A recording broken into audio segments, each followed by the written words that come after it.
DY. Patil पॉलिटेक्निकमध्ये विविध अभ्यासक्रमाला प्रथम वर्षाला प्रवेश घेतलेल्या विद्यार्थी आणि पालकांचा ओरिएंटेशन कार्यक्रम आयोजित करण्यात आला.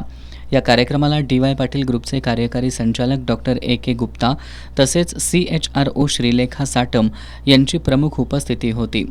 यावेळी प्रथम वर्षास हायेस्ट मेरिट असणाऱ्या ज्ञानेश्वरी सुतार, रिया सरनोबत, मृदुला चंदनकर, निशांत गुरव, संस्कृती पाटील, गौरी माने या विद्यार्थ्यांचा मान्यवरांच्या हस्ते सत्कार करण्यात आला.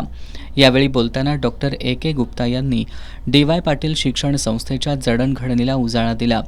आत्तापर्यंत 4.5 लाख विद्यार्थी शिक्षण संस्थेतून पासआउट झालेत.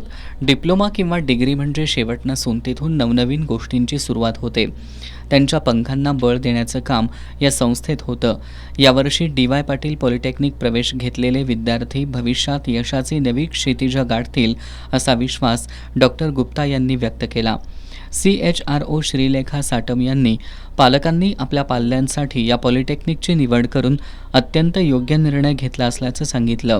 विद्यार्थ्यांनी पॉलिटेक्निकमध्ये होणाऱ्या वेगवेगळ्या उपक्रमांमध्ये सहभागी होऊन आपल्या व्यक्तिमत्वाचा विकास करावा असं आवाहन त्यांनी केलं.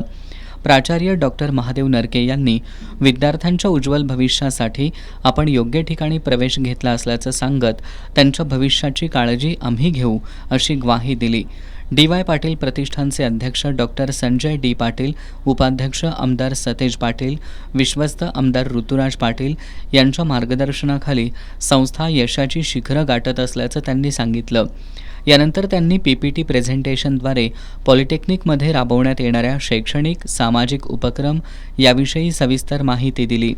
यामध्ये विदेशी शिष्यवृत्ती मिळवणारे विद्यार्थी, सौभाग्यवती Shanta Devi D. Patil merit scholarship, गरजू विद्यार्थ्यांना फी सवलत, अनाथ मुलांचं पूर्ण शिक्षण मोफत, इंडस्ट्रियल व्हिजिट्स, वेगवेगळे ॲक्टिव्हिटी, यामध्ये मिळवलेली बक्षिसं, ट्रेनिंग, प्लेसमेंट, उद्योजक निर्माण करण्यावर भर, हिरकणी मंच, विद्यार्थ्यांच्या कलागुणांना वाव देण्यासाठी राबवण्यात येणाऱ्या विविध उपक्रमांची माहिती दिली. यावेळी उपप्राचार्य नितीन माळी, रजिस्ट्रार महेश रेनके, प्रथम वर्ष समन्वयक SB Shinde, doctor PK Shinde, प्राध्यापक अक्षय करपे, प्राध्यापिका शीतल साळोखे, प्राध्यापक अजय बंगडे, प्राध्यापक राज आलासकर यांच्यासह शिक्षक, शिक्षकेतर कर्मचारी, विद्यार्थी, पालक मोठ्या संख्येनं उपस्थित होते.